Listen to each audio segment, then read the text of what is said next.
আসসালামু আলাইকুম এভরিওয়ান। তো এর আগের ভিডিওতে বলছিল ইয়ামাহার প্রাইস সম্পর্কে।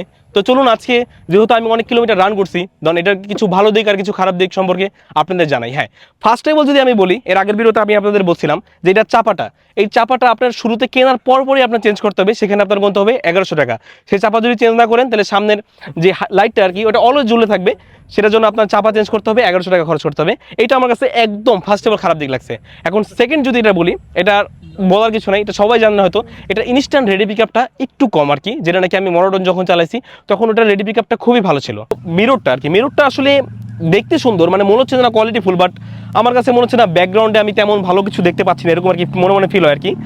আর যদি থার্ড যে বিষয়টা আমি যদি বলতে চাই, সামনের যেই এটা আছে এটা হালকা একটু লড়ে, তবে ইয়ামাহাতে যখন আমি নিয়ে গেলাম তখন ওনারা বললো যে এখানে ভিতরে একটা স্প্রিং জাতীয় কোনো কিছু লাগানো আছে, ওটা যদি আমি খুলে নাট করে ফেলি তাহলে দেন এটা আর লড়বে না।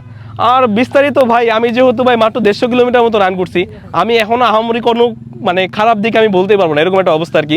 ভালোর কথা এটা শুরু আছে বাট শেষ নাই।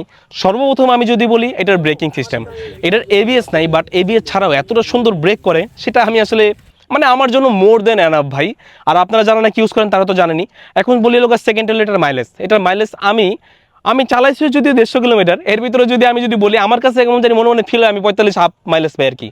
আর থার্ড যদি বলি, এটার বডি মোটামুটি শক্তপোক্তই, আমার কাছে বেশ কিছু ভালোই লাগছে। আরও একটা জিনিস আপনাদের মিস হয়েছে বলার, সেটা হলো এটার হেডলাইট। এটার হেডলাইটের আলোটা মোর দেন এনাফ আর কি, যেটা নাকি আপডেটেড। পুরনো যেটা ছিল সেটা আলাদা হিসাব, বাট সামনে বর্তমানে যেটা দিছে এটা আপনার এনাফ। আর বাকি আফটারঅল আসলে অনেক কিছু লুকের উপর, অনেকের চয়েসের উপর নির্ভরশীল আর কি, যে কোন বাইকটা কেমন আপনার চয়েসের উপর নির্ভরশীল। তবে আমার কাছে মনে হচ্ছে যে এটা আমার জন্য হয়তো পারফেক্ট। আর সিটিং মানে কমফোর্টনেস যেটা, এটাও আমি অনেক খুব ভালো পাচ্ছি আর কি। হাতে হ্যান্ডেল বারটা নিয়ে সব কিছুই ইজিলি রাইড করা যায়। দ্যাটস ওয়াই এটা আমার কাছে মনে হচ্ছে যে ওয়ান অফ দ্য বেস্ট একটা বাইক। মানে এই বাজারের ভিতরে আমার কাছে মনে হচ্ছে যে না, এটা কিনলে হয়তো আমার ভ্যালু ফর মানি হবে। দ্যাটস ওয়াই আমি আপনাদের এটা কিনছি। আপনারা চাইলে ইয়ামাহা চয়েস করতে পারেন। আমি যেহেতু আমার কাছে আরেকটা অপশন ছিল, এটা হলো এফজেড ছাড়া আমার কাছে অপশন ছিল সুজুকি এফআই যে ডিস্ক যেটা আছে, এটার সিমিলার বাজেটে। ওটা হয়তো ইনস্ট্যান্ট থ্রটল অনেক বেশি, বা আফটার অল যদি পারফরমেন্সের কথা বলি তাহলে হয়তো আমার কাছে এটা বেশি বেটার লাগছে। আপনাদের কাছে কোনটা বেশি ভালো লাগছে অবশ্যই কমেন্টে জানাবেন। আর ভালো থাকবেন, আল্লাহ হাফেজ সবাইকে।